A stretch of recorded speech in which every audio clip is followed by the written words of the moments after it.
पेट की प्रॉब्लम चल रही थी। मंगलाचरण पूर्वक ओम नमः सिद्धेभ्य। ओम जय जय जय नमोस्तु नमोस्तु नमोस्तु। नमो अरिहंताणम नमो सिद्धाणम नमो आयरियाणम नमो उवज्जायाणम नमो लोये सव्यसाहुणम। ओकारं बिंदु संयुक्तं नित्यं ध्यायन्ति योगिनः कामदं मोक्षदं चैव ओंकाराय नमो नमः। अविरल शब्द घनोग प्रक्षालित सकल भूतल मलकलंकः मुनिभिरुपासित तीर्थाः सरस्वती हरतु नो दुरितान्। अज्ञानतिमिरान्धानां ज्ञानाञ्जनशलाकयां चक्षुरुन्मिलितं येन तस्मै श्रीगुरुवे नमः। श्री परम गुरुवे नमः। परम्पराचार्य गुरुवे नमः। सकल कलुष विध्वंसकं श्रेयं परिवर्धकं धर्म संबंधकं भव्य जीव मन प्रतिबोधकारकं पुण्य प्रकाशकं पाप प्रणामितं शास्त्रं श्री संयम प्रकाश नामधेयम् अस्य मूल ग्रंथ कर्तारे श्री सर्वज्ञ देवास्ता उत्तर ग्रंथ कर्तारे श्री गणधर देवा प्रतिगणधर देवास्तेषां वचनानुसार मासाद्य आचार्य श्री कुंद कुंदामनाय आचार्य सूर्याग्रेण विरचितं श्रोतारः सावधानतया शृण्वन्तु। मंगलम भगवान वीरो मंगलम गौतमो गणी मंगलम कुंद कुंदाद्यो जैन धर्मोस्तु मंगलम सर्व मंगल मांगल्यम सर्व कल्याणकारिकम प्रदानम सर्वधर्माणाम जैनम जयतु शासनम जैनम जयतु शासनम जैनम जयतु शासनम। संयम प्रकाश नाम का ये ग्रंथ है और यहाँ हमारी चर्चा व्यवहार तत्वार्थ श्रद्धान के संदर्भ में चल रही थी। यहाँ जो हमारी चर्चा चल रही है उसमें जीव तत्व की चर्चा निश्चय और व्यवहार से बतला देने के उपरांत अजीव तत्व की चर्चा चल रही थी और अजीव तत्व की चर्चा को भी यहाँ 5 प्रकार से समझाया जा रहा था। इस संबंध में पुद्गल, धर्म, अधर्म, आकाश और काल, ये 5 प्रकार से ये अजीव तत्व की चर्चा जिनागम में की गई है। इसमें भी हमने पुद्गल को काफ़ी विस्तार से देख लिया। पुद्गल को जान लिया कि आखिर पुद्गल होता क्या है, पुद्गल का क्या स्वरूप है, पुद्गल किसे कहते हैं, और निष्कर्ष स्वरूप यह बात जान लेने योग्य है कि ये जो पुद्गल है ये पुद्गल हमसे भिन्न है। जो आँखों से दिखाई देता है वो सब पुद्गल है, जो शरीर रूप है वो सब पुद्गल है, जिसे सुना जा सकता है, जिसे देखा जा सकता है, जिसे चखा जा सकता है, जिसे छुआ जा सकता है, माने जिसमें स्पर्श रस गंध वर्ण पाया जाता है, वो सब पुद्गल है।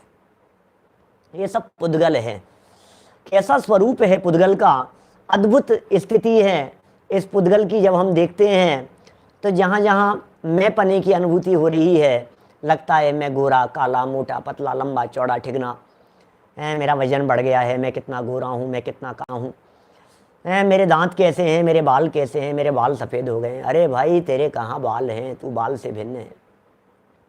तू कब तक बाल बना रहेगा बालों को देख देख करके? अब तो तू अपने से दृष्टि हटा, तू बाल नहीं, तू युवा हो गया है, तू वृद्ध हो गया है, बड़ा तो बन, कब तक बाल बना रहेगा? इसलिए बाल से दृष्टि हटाने के लिए यहाँ कितने प्रकरण अपन ने यहाँ देखे। फिर अण्वय स्कंदाश्चय कह करके अणु और स्कंद रूप उनकी चर्चा की गई। उन बातों को भी अपेक्षित विस्तार से यहाँ समझा दिया गया। देखिए आगे बढ़ते हैं हम यहाँ अधर्म द्रव्य और धर्म द्रव्य की चर्चा करने के लिए। बड़ी सुंदर चर्चा है, मार्मिक वर्णन है, थोड़ा उपयोग की एकाग्रता पूर्वक समझने का प्रयत्न करेंगे। आज थोड़ा सा इंटरनेट बार बार में बहुत ज़्यादा डिस्टर्ब कर रहा था मंगलाचरण के पहले से ही, तो समय वेस्ट नहीं करते हुए सीधे प्रयोजनभूत बातों की तरफ बढ़ते हैं। कोई भरोसा नहीं है, टेक्नोलॉजी है। देखिए 37 नंबर पेज पर आ जाइए सीधे। क्या कह रहे हैं यहाँ? धर्म द्रव्य का स्वरूप, स्वरूप बतला रहे हैं इस धर्म द्रव्य का। द्रव्य संग्रह की 17 नंबर गाथा को यहाँ प्रस्तुत किया गया और यहाँ बतला रहे हैं गई परिणयान धम्मो पुग्गल जीवाण गमन सहयारी तोयम जहमक्षाणम अच्छंताणेव सोणे। ओ क्या कह रहे हैं भाई साहब, बड़ा गजब का स्वरूप है। धर्म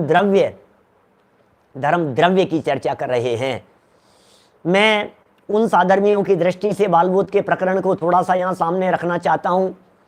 जो लोग प्रवचन की हेडिंग को धर्म द्रव्य देखकर ये विचार कर रहे होंगे कि आज तो धर्म अधर्म की चर्चा होगी। भाई, आप जिसे धर्म समझते हैं, आपने आज तक जिस धर्म की चर्चा को जाना और पढ़ा है, ये वो धर्म द्रव्य नहीं है। आत्म स्वभाव की आराधना वो धर्म है, लेकिन यहाँ धर्म द्रव्य की चर्चा है।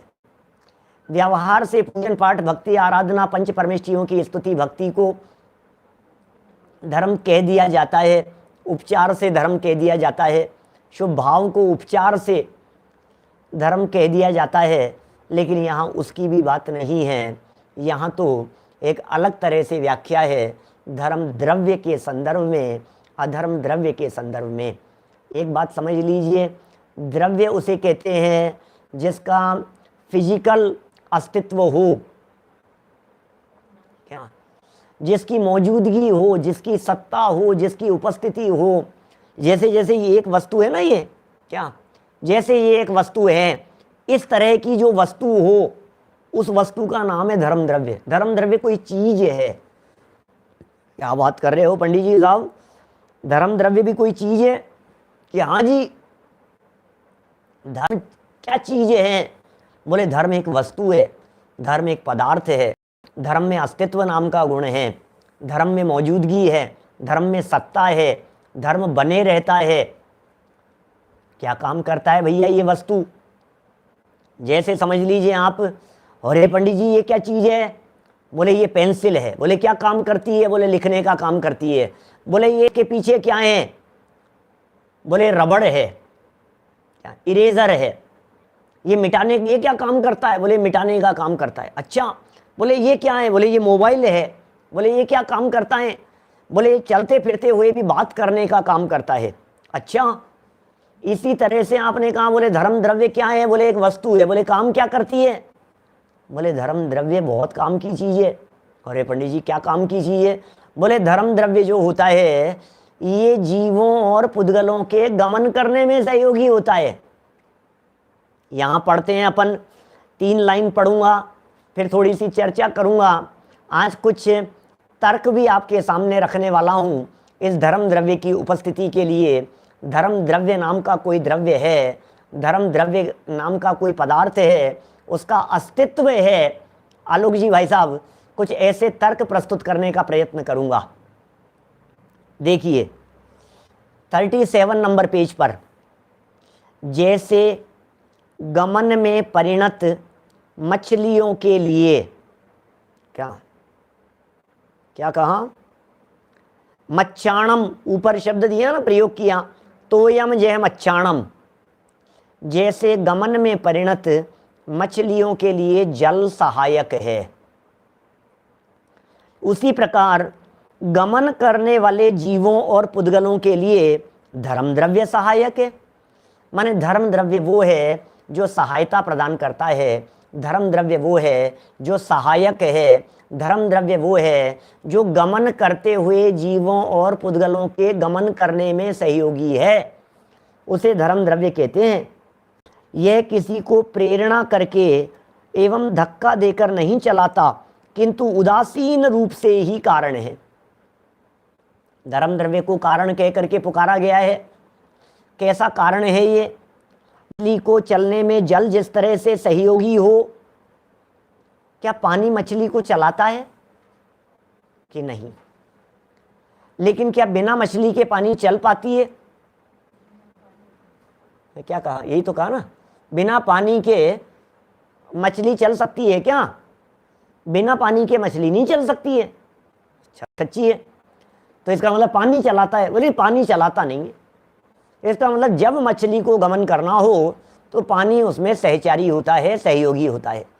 ठीक उसी प्रकार जब इस जीव को गमन करना हो, जब इस जीव को चलना हो, जब पुद्गलों को चलना हो, पुद्गलों की गति हो, क्षेत्र से क्षेत्रांतर हो, ये हाथ यहाँ है, ये हाथ यहाँ से लेकर के यहाँ चला, क्या ये जो हाथ दिखाई दे रहा है, ये हाथ यहाँ से यहाँ तक चला, तो बोले चला कैसे, ये बतलाओ, चलने में कौन सहयोगी है। अच्छा, आप कैसे चलते हैं भाई साहब, थोड़ी चर्चा करें अपन। साधर्मियों से पूछता हूं, आप लोगों से पूछता हूं, मुझे जवाब दीजिए, आप लोग कैसे चलते हैं। क्या जवाब देंगे साहब, क्या बात कर रहे हो यार, चलते कैसे, पैर से चलते हैं और किससे चलते हैं। अच्छा, गजब की बात है भाई साहब, आप पैर से चलते हैं, मुझे तो मालूम ही नहीं था। अच्छा, पैर से चलते हैं, हाँ हाँ हाँ, पैर से चलते हैं, पैर से चलते हैं। तो पैर तो हैं आपके। अभी आप बैठे हो कि चल रहे हो। यार पंडित जी क्या मजाक कर रहे हो भाई साहब, क्या अभी तो बैठे हुए हैं हम, तो पैर है ना आपके कि हाँ नहीं पैर तो हैं, तो फिर चल क्यों नहीं रहे हो। अरे क्या बात कर रहे हो, चलने की इच्छा नहीं है हमारी।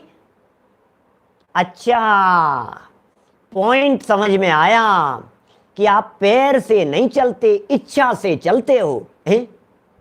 सोचना जरा, किससे किससे चल रहे हैं अपन, चलने में सहयोगी कौन है, उसे टटोलने की कोशिश कर रहे हैं, उसे पकड़ने की कोशिश कर रहे हैं।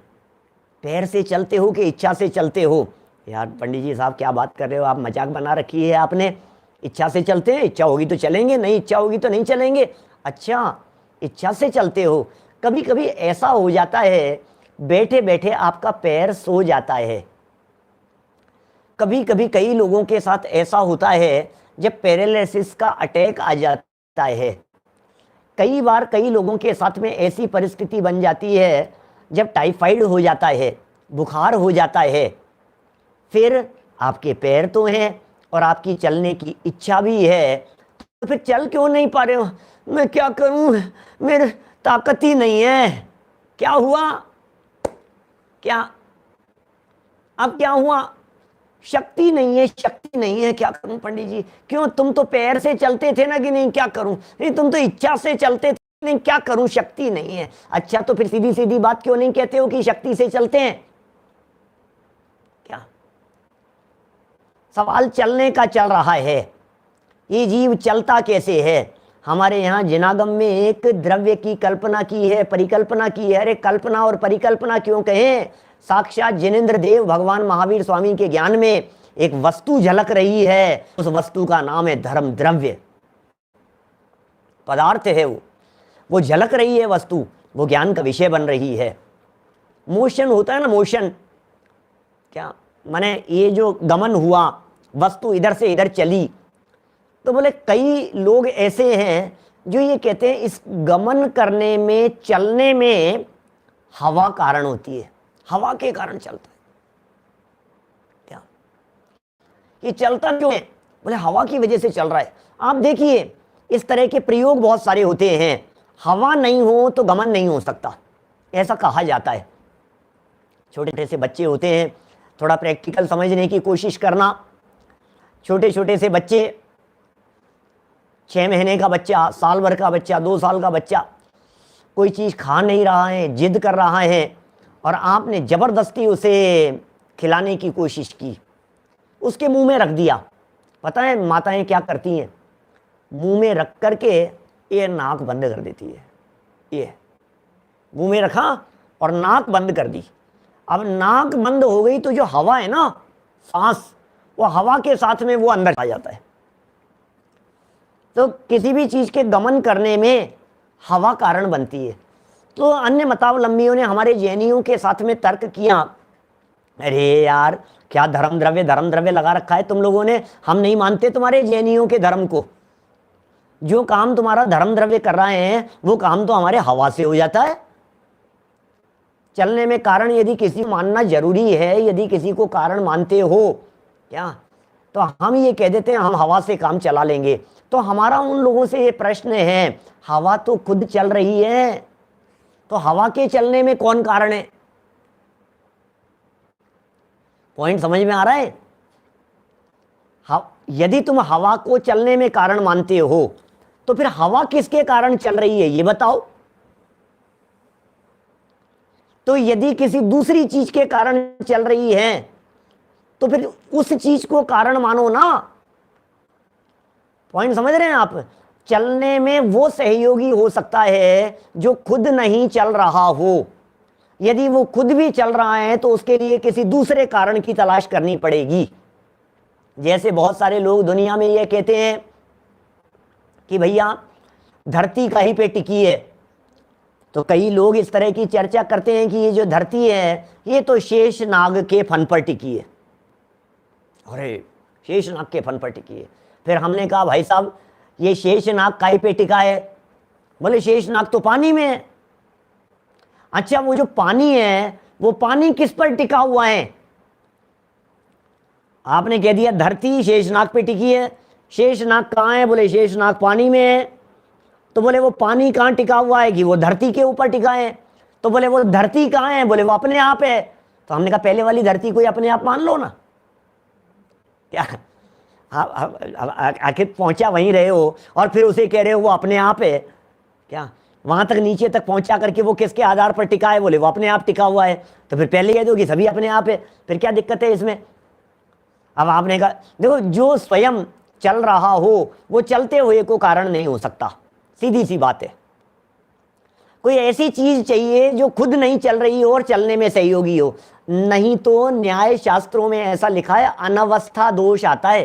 अनवस्था दोष, ये किसका कारण? बोले उसका। वो उसका कारण? बोले वो उसका कारण। फिर वो उसका वो कारण, उसका वो कारण, ऐसे कहीं अंत नहीं आएगा, अनवस्था दोष आएगा। तो फिर निर्णय क्या निकला? न्याय शास्त्रों में ऐसी जिरह हुई जैनियों के साथ में, और ऐसी जिरह पूर्वक जब ये तर्क किया गया हम तुम्हारे जैनियों के धर्म द्रव्य को नहीं मानते, जरूरत क्या है जो चलने में सहयोगी हो यार, हम तो हवा से काम चला लेंगे। बोले तुम्हारी हवा को कौन चलाता है ये बताओ? अनवस्था दोष आएगा क्योंकि वो चल रही है। किसी ऐसी चीज को कारण बतलाओ जो खुद नहीं चल रही हो और चलने में कारण हो। अच्छा तो फिर उन्होंने तर्क किया, अच्छा सुनो सुनो कोई बात नहीं, पृथ्वी को कारण मान लेंगे। धरती है ना, धरती, इसको कारण मान लेंगे हम, क्योंकि धरती खुद तो नहीं चल रही है और हम चलते हैं तो धरती चलने में कारण हो जाती है, तो धरती को कारण मान लेंगे। बोलो है कोई प्रॉब्लम आपको? नहीं नहीं हमें कोई तो दिक्कत नहीं है, धरती को कारण मान लो। लेकिन यार एक समस्या आएगी भाई साहब। क्या? हमने उनके सामने एक बात रखी कि यदि तुम धरती को कारण मान लोगे तो जहां धरती नहीं है वहां गमन कैसे हो रहा है? सोचना जरा, पक्षी कैसे उड़ रहे हैं? कोई चीज ऐसी होनी चाहिए ना। पानी में मछलियां कैसे चल रही है? जहां धरती नहीं है वहां किस तरह से गमन हो रहा है? सोचना, गंभीरता से विचार करना। इसका मतलब कोई ऐसा कारण चाहिए जो कारण स्वयं चल नहीं रहा हो लेकिन चलने में सहयोगी हो और सर्वव्यापक हो। सर्वव्यापक भी होना चाहिए। क्या? क्योंकि अकेले धरती को कारण मानेंगे तो फिर हवा में नहीं चल सकता है, एरोप्लेन नहीं चल सकता है, पक्षी नहीं चल सकते हैं, पानी में गमन किस तरह से होगा, ये सब गमन कैसे करेंगे? इसका मतलब सर्वव्यापक भी होना चाहिए। तो फिर उन्होंने जैनियों से तर्क किया कि भाई साहब सुनो सुनो, हम एक बात कहते हैं तुम्हारे को, आकाश सर्वव्यापी है। क्या? सब धर्म वाले आकाश को सर्वव्यापक मानते हैं। बोले आकाश का एक गुण और मान लेंगे, आकाश का गुण हमने मान लिया, बोले गमन करने में भी सहयोगी है, तो बोले काम हो गया। अब क्या प्रॉब्लम है तुम्हारे को ये बतलाओ? आकाश जो है ना, आकाश को हमने अवगाहना का भी कारण मान लिया और गमन करने का भी कारण मान लिया। अब क्लियर हो गई कि नहीं बात?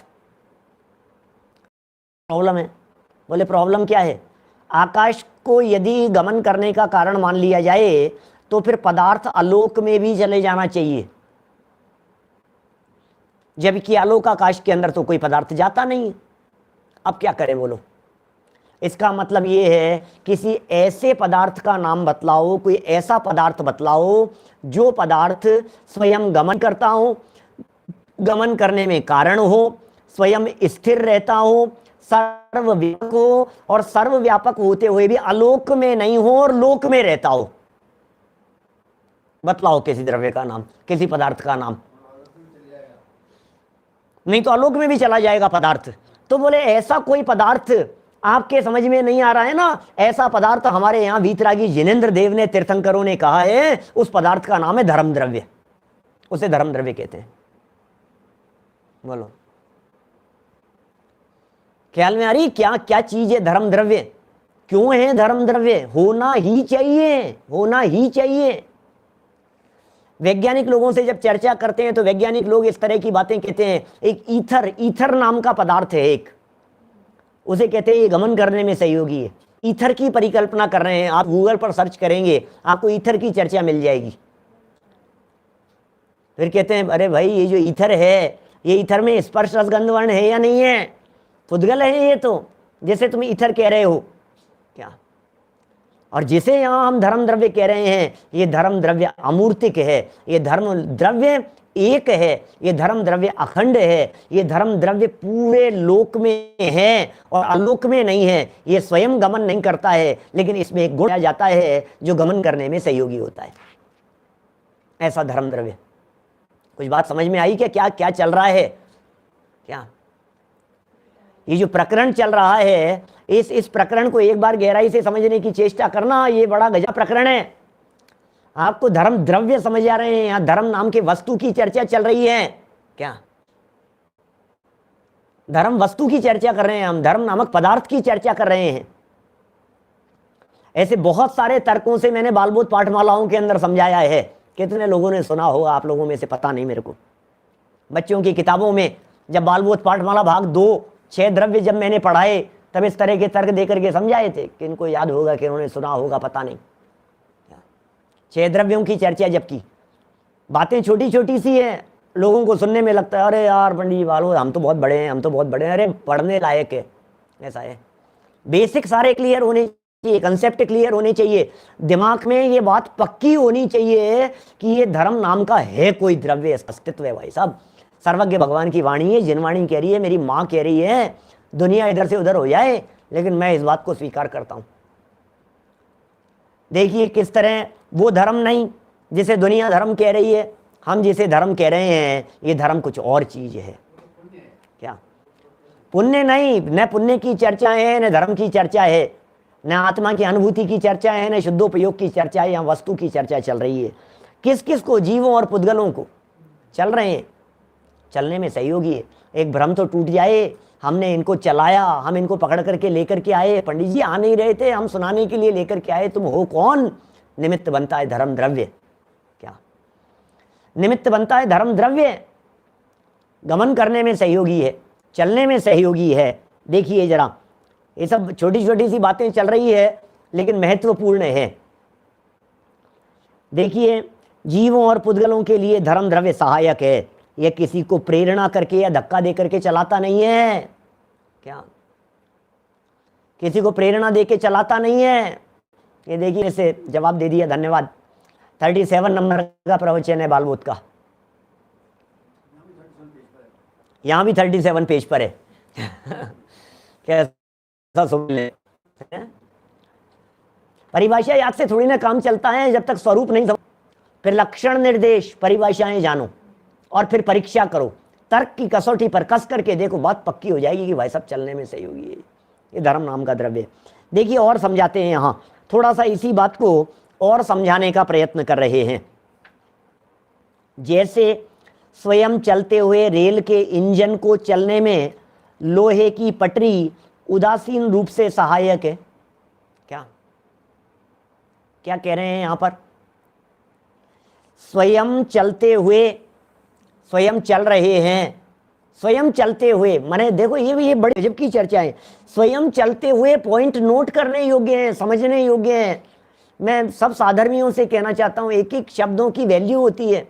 स्वयं चलते हुए, इट मीन्स वस्तु की चलने की योग्यता खुद की है, धर्म नहीं चला रहा है क्या? समझ में आ रही है? वस्तु की चलने की योग्यता निजी है, मेरी योग्यता है चलने की। धर्म द्रव्य कौन चलाने वाला? वस्तु में यदि गमन करने की योग्यता नहीं हो तो 3 लोग की ताकत वस्तुएं मिलकर के उसे चला नहीं सकती है। हर जगह धर्म द्रव्य काम कर रहा है। आपकी उंगलियां, ये धर्म द्रव्य निमित्त है। इसमें आपकी जबान हिल रही है, जबान बंद हो रही है, धर्म द्रव्य निमित्त है इसमें। समझ में आ रही है? जीभ हिल रही है, श्वास आ रही है, श्वास जा रही है, पलक झपक रही है, श्वासों श्वास का अंदर चला जाना, निकल करके बाहर आ जाना, ये जो अंदर गई निकली, पेट अंदर जा रहा है बाहर आ रहा है, ये जो हिल रहा है आपका जो पेट, ये पेट का हिलना, बोले ये धर्म द्रव्य के निमित्त से है। यदि ये धर्म नाम का द्रव्य न हो तो मूवमेंट बंद हो जाए। वस्तु का क्षेत्र से क्षेत्रांतर, क्या शब्द है? ये क्षेत्र और ये क्षेत्रांतर। एक क्षेत्र से दूसरे क्षेत्र पर जो कोई वस्तु गमन कर रही है, ये क्षेत्र से क्षेत्रांतर होने की जो योग्यता है, उस योग्यता को धर्म द्रव्य कहते हैं। क्षेत्र से क्षेत्रांतर होने में जो निमित्त बनता है, क्या ध्यान देना, क्या कहा?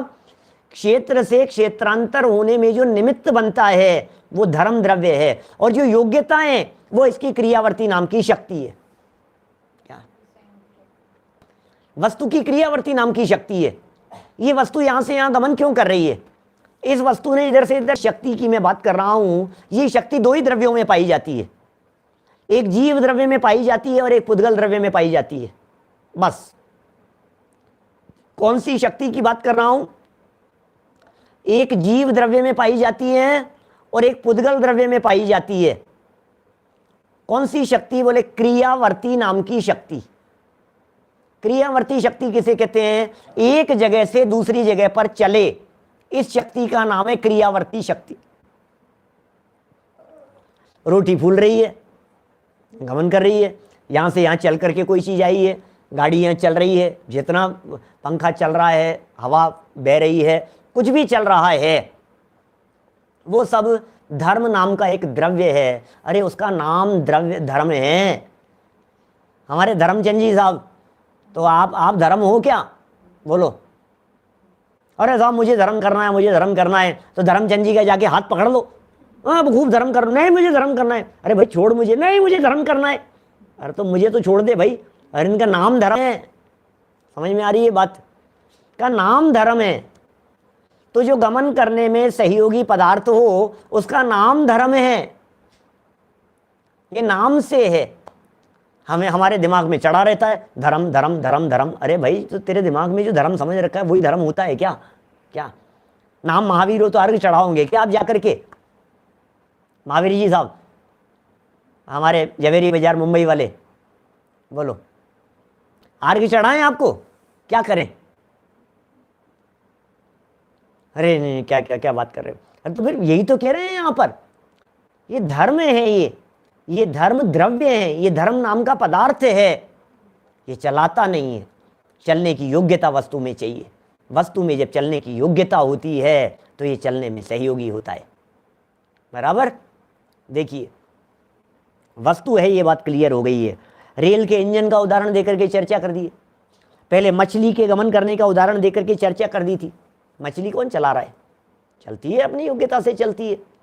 कैसे चल रही है? अपनी योग्यता से चल रही है। चला कौन रहा है? कि चला कोई नहीं रहा है। फिर कैसे चल रही है? इच्छा होती है, गमन करने की शक्ति है उसमें, धर्म द्रव्य निमित्त है उसमें। क्या वस्तु के नए से पुराने होने में धर्म द्रव्य कारण नहीं है? नए से पुराने होने में वर्तना परिणाम क्रिया परत्वा परत्वे च कालस्य, वो काल द्रव्य का उपकार है, वो परिणमन है। एक द्रव्यत्व नाम की वस्तु की शक्ति है, निमित्त रूप से काल द्रव्य है, वो अलग चीज है। यहां तो क्षेत्र से क्षेत्रांतरपना लेना पड़ेगा, सिर्फ क्षेत्र से क्षेत्रांतरपना लेना पड़ेगा। यद्यपि उसमें सब बातें लागू हो जाती है। अभी जब ये पूरा पढ़ लेंगे अपन छहों द्रव्यों, और किसी का प्रश्न रहा तो एक ही कार्य के अंदर छहों घटित करके चर्चा करेंगे। हर कार्य के अंदर जब क्रिया हो रही है तो उसमें छहों बातें लागू हो जाती है। जीव भी लागू होगा, पुद्गल भी लागू होगा, धर्म द्रव्य भी, अधर्म द्रव्य भी, आकाश द्रव्य भी, काल द्रव्य भी। लगा लो, लग जाएगा फटाफट फटाफट। देखिए तो एक उदाहरण दे दिया मछली के गमन करने का, और दूसरा एग्जाम्पल यहां दे दिया स्वयं चलते हुए रेल के इंजन का। रेल का इंजन स्वयं चल रहा है, इंजन चल रहा है। चल कहाँ रहा है? बोले बिना पटरी के चल करके दिखाओ। बोले आगे गमन क्यों नहीं हुआ? बोले पटरियां ही नहीं है। द बर्निंग ट्रेन मूवी थी ना बहुत पुरानी, क्या हुआ था उसमें? आगे जाकर के पटरियां उखाड़ दी थी उसकी, यही तो हुआ था शायद। लास्ट में जहां मूवी खत्म हुई तो क्या किया, पटरियां नहीं है। अब क्या हुआ कि ट्रेन जाकर के बस, उसको रोकने का उपाय क्या है, उसको रोकने का उपाय क्या है, उसको रोकने के लिए क्या करें, यही उपाय है। माने जहां पटरियां होगी वहां चलेगी, जहां पटरियां नहीं होगी वहां नहीं चलेगी। लेकिन फिर प्रश्न है कि क्या पटरियां चला रही है, क्या क्या बोलो, क्या पटरियां चला रही है कि नहीं, पटरियां तो नहीं चला रही है। तो फिर चलने में, बोले चलने में सही होगी है, चला भी नहीं रही है और चलने में सही होगी भी है। यही स्वरूप है, ऐसा ही वस्तु का स्वरूप है। देखिए क्या कह रहे हैं, जैसे स्वयं चलते हुए रेल के इंजन को चलने में लोहे की पटरी उदासीन रूप से सहायक है, उसी प्रकार स्वयं गमन करते हुए जीव व पुद्गल को गमन करने में धर्म द्रव्य सहायक है। स्वयं चलते हुए जीव और पुद्गल को चलने में कौन सहायक है, धर्म द्रव्य सहायक है।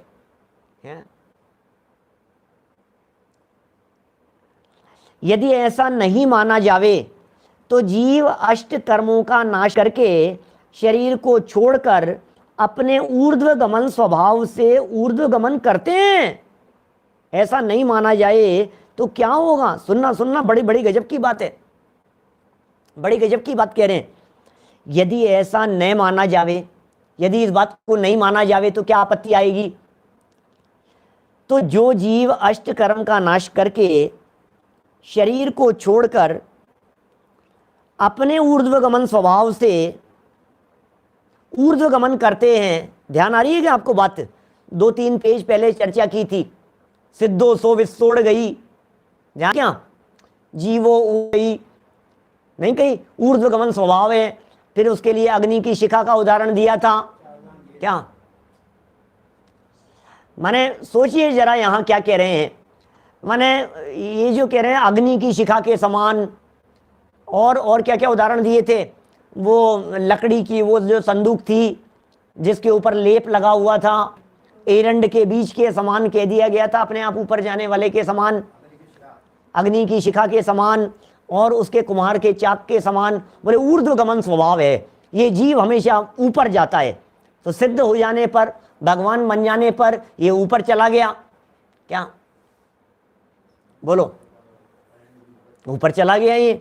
अच्छा, तो फिर ऊपर यदि गया है तो कह रहे हैं वे अनंत आलोकाकाश में अनंत काल तक ऊर्ध्वगमन ही करते रहेंगे। ओहो, यदि धर्म द्रव्य नहीं है, धर्म द्रव्य को नहीं माना जाए तो फिर जो ऊपर जा रहा है वो ऊपर ऊपर ऊपर ऊपर ऊपर ऊपर ऊपर ऊपर ऊपर कहां तक जाता चला जाएगा, है कोई लिमिट। बोले जहां तक धर्म द्रव्य है ना वहां तक जाएगा। उमा स्वामी आचार्य ने एक सूत्र दिया है, धर्मास्तिकाया भावात, सिद्ध भगवान लोक के अंत तक जाकर के विराजमान हो जाते हैं। ऐसे जो लोक की संरचना है ना इस प्रकार की, ऐसा बना हुआ रहता है, ऐसा लोक का आकार देखा होगा आपने, सबने देखा है। तो उस जगह पर जब वो पहुंचता है तो हमारा प्रश्न ये है कि वहां जाकर के लोक के अग्रभाग में जाकर के सिद्ध भगवान रुक क्यों गए, वहां टच होकर के उस जगह पर क्यों टच होकर के बैठे रह गए, क्या कारण है, क्या हेतु है, बतलाइए। तो साहब इसके आगे धर्म द्रव्य नहीं है, क्या इसके आगे धर्म द्रव्य नहीं है, इसलिए नहीं जाता है। सुनो सुनो सुनो, बात तो सही है कि धर्म द्रव्य आगे नहीं है। उमा स्वामी आचार्य ने निमित्त प्रधान कथन लिखा है, धर्मास्तिकाया भावात, लेकिन ध्यान रखना लोक के पदार्थ की आलोक में जाने की योग्यता नहीं है। क्या कहा, वापस ध्यान दीजिए, लोक का पदार्थ है ना ये जीव, इस लोक के पदार्थ की आलोक में जाने की योग्यता नहीं है और आगे धर्म द्रव्य भी नहीं है, निमित्त भी नहीं है और योग्यता भी नहीं है, इसलिए वो वहीं तक जाता है। ऐसा है, दो चीजें एक साथ सुमेल है, वस्तु की अपनी योग्यता और वस्तु की योग्यता के लिए योग्य निमित्त, ये दोनों चीजें साथ में चलेंगी। वस्तु की योग्यता ही नहीं है, निमित्त क्या करेगा, ये बतलाइए मुझे। निमित्त खूब मौजूद है लेकिन वस्तु में योग्यता नहीं हो तो क्या होगा, तो वस्तु की भी गमन करने की योग्यता नहीं है और धर्म द्रव्य का भी आगे अस्तित्व नहीं है। यदि धर्म द्रव्य नहीं होता, क्या धर्म द्रव्य नहीं माना जाता, तो फिर वे वहां लोक के अंत में जाकर के विराजमान नहीं होते। फिर तो अनंत काल तक अनंत आलोकाकाश के अंदर गमन गमन गमन गमन गमन गमन करते रहते। फिर तो ये होकर के रह जाता भाई साहब, हम क्या बतलाएं आपको, इतना बड़ा अनर्थ हो जाता। आप सोचिए, कल्पना कीजिए, चर्चाएं क्या चल रही है, ये क्या कह रहे हैं, अनंत आलोकाकाश में अनंत काल तक ऊर्ध्व गमन ही करते रहेंगे। आज प्रदेशों में कहीं भी ठहरना न होगा, अब रुकना ही नहीं होगा। आकाश के प्रदेशों में वे कहीं भी रुक नहीं पाएंगे, वे चल ही नहीं पाएंगे। इसलिए धर्म द्रव्य मानने की जरूरत है। बात ख्याल में आई? धर्म द्रव्य मानने की जरूरत है। धर्म द्रव्य आपको मानना चाहिए, मानना पड़ेगा। धर्म द्रव्य जहां तक लोकाकाश है वहीं तक है। अलोकाकाश में जीव जा नहीं सकता, अलोकाकाश में धर्म द्रव्य है नहीं, अलोकाकाश में लोक का कोई भी पदार्थ नहीं जा सकता है। ऐसा ही वस्तु का स्वरूप है। आकाश है ना, आकाश, अभी आकाश की चर्चा करेंगे अपन, कल करेंगे आकाश की चर्चा। आकाश क्या है, काल क्या है ना, ये सब चर्चाएं भी करेंगे आपके बीच में। बड़ी सुंदर सुंदर व्याख्याएं, बड़ी सुंदर सुंदर चर्चाएं आने वाली हैं।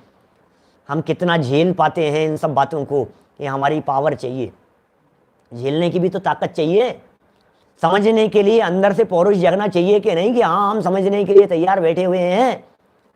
क्या देखो क्या कह रहे हैं आप, यदि समझने के लिए तैयार बैठे हैं तो यहाँ एक से एक बातें आने वाली है, जिनागम का मर्म निचोड़ निकाल करके सामने रखेंगे यहाँ।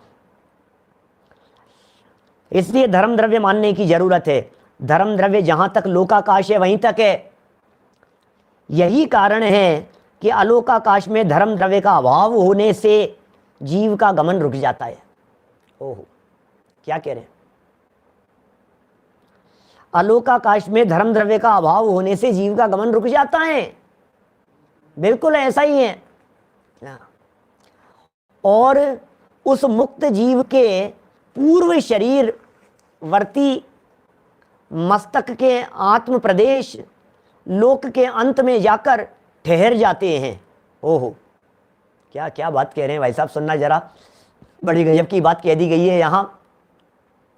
जिस जीव को परमात्मा अवस्था की प्राप्ति हुई, उन जीव की चर्चा कर रहे हैं हम, जो जीव भगवान बन रहे हैं, ठीक है ना, जो जीव परमात्मा बन रहे हैं उनकी चर्चा चल रही है। एक सेकंड, हाँ, तो यहां बैठ करके उन्होंने ध्यान किया, साधना की। अब साधना करके शरीर तो यहीं छूट जाएगा और आत्मा जाएगी ऊपर। तो ये कह रहे हैं जब आत्मा ऊपर जाएगी तो ये सिद्ध हो गए वो। अब वो जैसे गैस का बलून होता है ना, गैस का गुब्बारा, यहां से छोड़ा तो कहां जाएगा, बोले यहां से छोड़ेंगे तो ये सीलिंग तक चला जाएगा, छत तक चला जाएगा और छत पर जाकर के टच हो जाएगा। अच्छा, तो जो छोटा होगा वो, बोले वो भी टच होगा, बोले बड़ा होगा वो, बोले भी टच होगा, बोले और लंबा होगा 3 फीट का होगा तो बोले वो भी वहीं जाकर के टच हो जाएगा। तो बोले ये जो जितने भी ऊपर जाकर के टच होंगे, ये ऊपर ऊपर से तो सब एक ही लेवल पर होंगे, और जो लंबा है वो ज्यादा नीचे तक रहेगा, जो कम लंबा है वो कम ऊंचाई तक रहेगा, जो और कम है वो और कम रहेगा। तो जो जितना लंबा है, लेकिन टॉप लेवल पर सब बराबर है। ये कह रहे हैं जब कोई जीव मुक्त अवस्था की प्राप्ति करता है, माने सिद्ध बन जाते हैं, तब पूर्व शरीरवर्ती मस्तक के आत्म प्रदेश लोक के अंत में जाकर ठहर जाते हैं। कोई जीव किसी भी छोटी बड़ी अवगाहना से मुक्त हो, कितनी छोटी हो सकती है और कितनी बड़ी हो सकती है भाई साहब अवगाहना, बोलो कितनी छोटी और कितनी बड़ी अवगाहना हो सकती है? क्या सारांश जी बोलो, कितनी हो सकती है हंस कुमार जी साहब? बोले 3.5 हाथ तो हो सकता है मिनिमम शरीर, और मैक्सिमम शरीर कितना हो सकता है? बोले 525 धनुष। क्या आशीष जी, मिनिमम कोई छोटा सा हो तो 3.25 हाथ का, 3.5 हाथ का, 3.5 हाथ की मिनिमम अवगाहना, और ज़्यादा से ज़्यादा हो तो बोले 525 धनुष तक की अवगाहना वाला, इतने जीव हो सकते हैं वहाँ। बीच में कोई 10 फीट का हो, 5 फीट का हो, 15 फीट का हो, 25 फीट का हो, 40 फीट का हो, 70 फीट का हो, सब सब सब अलग अलग शरीर वाले। परंतु सब सिद्धों के मस्तक संबंधी आत्म प्रदेश लोकांत में समतल मार्ग में ही विद्यमान रहते हैं। क्या समतल मार्ग के अंदर ही जाकर के, एक जगह पर जाकर के, एक लेवल पर जाकर के उनके आत्मा के प्रदेश विराजमान होंगे। ऐसा गजब का स्वरूप है। हाइट कितनी भी हो, कितने भी छोटे हो, कितने भी बड़े हो, भाई साहब महावीर भगवान 7 हाथ के थे, आदिनाथ भगवान 500 धनुष के थे, और लेकिन सर दोनों के बराबर है, एक ही लेवल पर है भाई साहब, सर बराबर है, नीचे से पैर ऊपर नीचे हो सकते। हमारे संसारी जीवों की क्या पोजीशन है? हम सब लोग जितने लोग सुन रहे हैं, हम सबके पैर बराबर हैं और माथे सबके अलग अलग हैं। माथे सबके अलग अलग हैं, इसलिए सबके माथे गर्म रहते हैं। एक का माथा दूसरे के माथे से मिलता नहीं है, इसलिए माथे फोड़ते हैं एक दूसरे के। कारण क्या है कि किसी का माथा किसी के माथे के लेवल का नहीं है। सबके माथे अलग अलग है ना, सबका सर अलग अलग है, पैर सबके बराबर है क्या, और खोपड़ी सबकी अलग अलग है, ऊंची नीची है। तो जब ऊंची नीची होती है तो क्या होगा? अब पैर एक लेवल पर। और सिद्ध भगवान के क्या चक्कर है? बोले अनंत सिद्ध भगवान, बोले सबके सर बराबर हैं, बोले पैरों से कोई फर्क नहीं पड़ता है। मूर्खों के पैर बराबर होते हैं और ज्ञानियों के सर बराबर होते हैं। क्या? अज्ञानियों के पैर बराबर होते हैं और ज्ञानियों के दिमाग बराबर होते हैं। दिमाग बराबर होते हैं माने मेंटल लेवल बराबर होता है। क्या?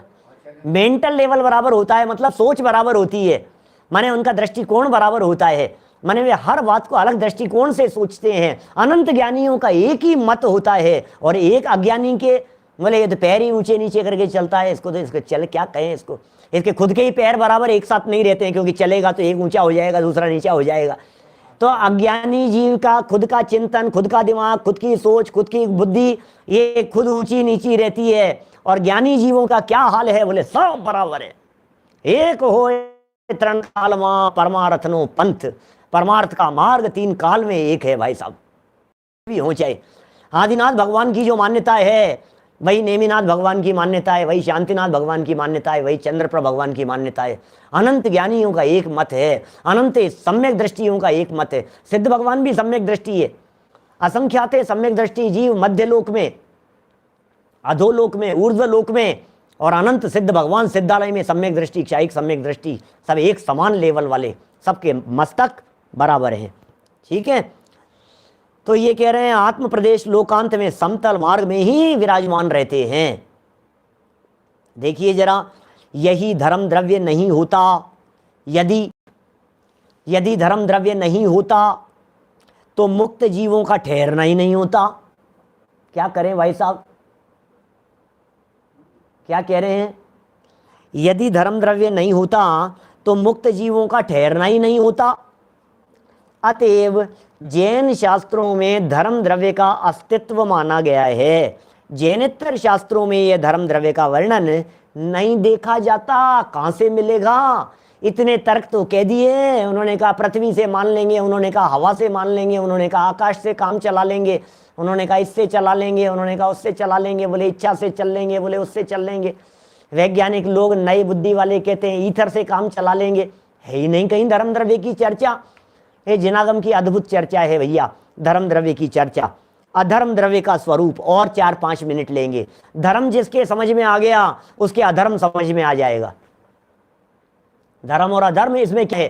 क्या धर्म द्रव्य समझ में आ गया उसके अधर्म द्रव्य भी समझ में आ जाएगा। देखिए क्या कह रहे हैं, अधर्म द्रव्य का स्वरूप। ठाण जुदाणम धम्मो पुगल जीवाण ठाण सहयारी, छाया जह पहियाणम गच्छन्ताणेव सो धरई। द्रव्य 18 नंबर की गाथा में कह रहे हैं बात। क्या देखिए, द्रव्य संग्रह की 18 नंबर गाथा में क्या कह रहे हैं? जैसे वृक्ष की छाया, प्रसिद्ध उदाहरण है जिनवाणी में अधर्म द्रव्य को समझाने के लिए। क्या जैसे वृक्ष की छाया पथिक के लिए ठहरने में सहायक है। पेड़ की छाया, गर्मियों का मौसम चल रहा है, धीरे धीरे गर्मियाँ जोर पकड़ती चली जा रही है, गर्मियों का जोर बढ़ता चला जा रहा है, और धीरे धीरे जब जेठ माह की गर्मी आती है, जब मई जून महीने का समय आता है, धरती तप रही है, नीचे से धरती तपती है, ऊपर से आसमान तपता हुआ नजर आता है। नंगे पांव रोड पर कोई व्यक्ति चल नहीं सकता है, और जब कोई व्यक्ति चल रहा होता है, एक क्षेत्र से दूसरे क्षेत्र में जब गमन करना होता है, चलना होता है, तो चलते चलते कड़कती धूप में चला जा रहा है, चलता जा रहा है, चलता जा रहा है, अचानक उसे चलते चलते कहीं कोई पेड़ और पेड़ की छाया दिखती है। सेकंडों के लिए वहाँ खड़ा होता है, मन करता है यार थोड़ी देर रुक जाओ, ठंडी हवा चल रही है, रुक जाओ, यहीं खड़े हो जाओ। आचार्यों ने उसे उदाहरण बना लिया। उन्होंने कहा ये पेड़ की छाया किसी व्यक्ति को रोकती नहीं है। क्या क्या ये पेड़ की छाया किसी व्यक्ति को रोकती नहीं है, रोकने में समर्थ नहीं है, लेकिन जब ये जीव स्वयं रुकता है तो रुकने में निमित्त बन जाती है। कौन रोक रहा है, लेकिन जब ये रुके तो रुकने में निमित्त बन जाती है। ऐसी ही बात यहाँ है। उसी प्रकार जो ठहरते हुए जीव और पुद्गलों के ठहरने में सहायक हो वह अधर्म द्रव्य है। ये चला यहाँ से चल रहा है, धर्म द्रव्य निमित्त बन रहा है। ये हाथ यहाँ आकर के रुक गया, तो बोले रुका, रुकने में कौन सहयोगी था? बोले रुकने में जो सहयोगी था उसका नाम है अधर्म नाम का द्रव्य। चलने में सहयोगी धर्म द्रव्य, रुकने में सहयोगी अधर्म द्रव्य, बराबर। यह भी धर्म द्रव्य के समान उदासीन रूप से कारण है, प्रेरणा से नहीं। उदासीन कारण बनता है भाई साहब, प्रेरणा से कारण नहीं बनता, जबरन नहीं रोकता है। आप कल्पना कीजिए धर्म द्रव्य चलाने लगे, अधर्म द्रव्य रोकने लगे, झगड़ेंगे दोनों। एक हाथ पकड़ करके खींचेगा चलाने के लिए, दूसरा इधर खींचेगा, एक वो रोकेगा, ये चलाएगा, झगड़े हो जाएंगे आपस में। नहीं, वो चलाता नहीं है, ये रोकता नहीं है, लेकिन चलेगा तो ऑटोमेटिक निमित्त बन जाएगा, रुकेगा तो अपने आप रुकने में निमित्त बन जाएगा। बिल्कुल ऐसा है, बिल्कुल ऑटोमेटिक व्यवस्था है। ये पूरे विश्व की ऑटोमेटिक व्यवस्था है, सबके लिए है। प्रकृति में कहीं अन्याय नहीं है, प्रकृति किसी के लिए भेदभाव नहीं करती है। यह द्रव्य भी, देखिए पूरा करते हैं विषय को, यह द्रव्य भी लोक के अंत तक व्याप्त है। क्या कहा? ये जो द्रव्य हैं, जिस द्रव्य की यहाँ चर्चा की जा रही है, यह द्रव्य भी लोक के अंत तक व्याप्त है। जब मुक्त जीवों का धर्म द्रव्य के अभाव से आगे आलोकाकाश में गमन नहीं होता, तब वे इसी की सहायता से लोकांत में स्थित होते हैं। समझना, कल आकाश की चर्चा करेंगे तो और इस अधर्म द्रव्य की चर्चा को खोलेंगे, क्योंकि रुकना और रुके रहना, क्या दोनों में फर्क है? क्या जितेंद्र जी साहब? रुकना और रुकने में सहयोगी होना, रुकना और रुके रहना। तो रुकने में सहयोगी हुआ, जैसे गमन पूर्वक जब रुकते हैं तो उसमें अधर्म द्रव्य सहयोगी होता है। जब चले चले आए चले आए चले आए चले आए बोले धर्म द्रव्य, और चलते चलते चलते आकर के रुक गया बोले अधर्म द्रव्य। अब ये रुका रहा, रुका ही रहा इस जगह पर, क्या तो बोले इसमें आकाश द्रव्य निमित्त है। गमन पूर्वक स्थिति में तो अधर्म निमित्त होता है, क्या, और रुके रहने में क्या ओजस भाई? ये गमन पूर्वक रुकने में अधर्म द्रव्य निमित्त है, और रुके रहने में ये इस जगह पर टिका हुआ कैसे है, उसमें आकाश द्रव्य निमित्त है। और वहां से भी आकाश द्रव्य चला आ रहा था। बड़ी गजब गजब की बातें हैं। द्रव्यों को नहीं समझेंगे तो वस्तु स्वरूप समझ में नहीं आएगा। फिर इन द्रव्यों को समझ करके इन द्रव्यों की स्वतंत्रता को भी जानना पड़ेगा। जीव में पुद्गल कुछ नहीं करता है, पुद्गल में जीव कुछ नहीं करता है। इसी तरह से धर्म द्रव्य स्वतंत्र है और जीव द्रव्य स्वतंत्र है। धर्म द्रव्य चलने में निमित्त है, लेकिन जीव की चलने की योग्यता हो तो निमित्त बने, और चलने की योग्यता न हो तो निमित्त भी नहीं बने। ऐसा है भाई साहब। तो बड़ी अद्भुत बातें हैं। वस्तु स्वतंत्र, हैं सब द्रव्य स्वतंत्र जगत में, कोई न किसी का काम करें, और अपने अपने स्वचतुष्टय में सभी द्रव्य विश्राम करे। इन द्रव्यों के स्वरूप को समझकर हम अपने आत्म वस्तु तक पहुंचने का प्रयास करें, क्योंकि इन सब में मेरापन नहीं है, अपनापन नहीं है। यहाँ से जब दृष्टि हटेगी तो पर से हटेगी और दृष्टि अपने में आएगी। दृष्टि पर से हटे, दृष्टि अपने में आए तो आत्म कल्याण करते हुए फिर धर्म द्रव्य एक तरफ रह जाएगा, फिर धर्म प्रकट हो जाएगा। हम सबके जीवन में ऐसा सच्चा धर्म प्रकट हो, इसी मंगल भावना से मैं बात को यहीं विराम देता हूँ। 12 भावना की चर्चा दोपहर में प्रारंभ हो गई है। बहुत मार्मिक चर्चा है, बड़ी अद्भुत चर्चा है क्षत्र चूड़ामणि की। 2:30 बजे से प्रतिदिन जीवनधर स्वामी 12 भावनाओं का चिंतन कर रहे हैं। आज अनित्य भावना की भावना उन्होंने शुरू कर दिया। प्रातःकाल कल से हम शुरू कर रहे हैं मोक्ष मार्ग प्रकाशक का 9वां अध्याय, मोक्ष सुख, उसकी प्राप्ति का उपाय, सच्चा सुख, इस जीव का प्रयोजन। ये बहुत महत्वपूर्ण गाथाएं प्रातःकाल ठीक 9:20 पर प्रारंभ होगी।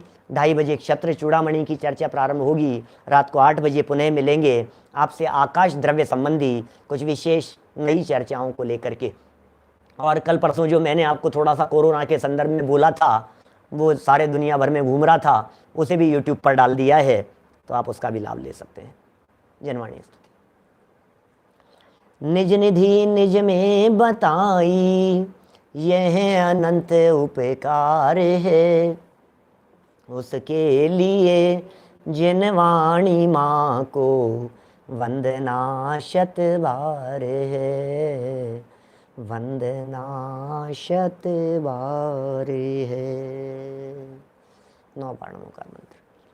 नमो अरियंताणम, नमो सिद्धाणम, नमो ऐरियाणम, नमो वज्रायाणम, नमो लोहे सव्य साहुणम, नमो अरियंताणम, नमो सिद्धाणम।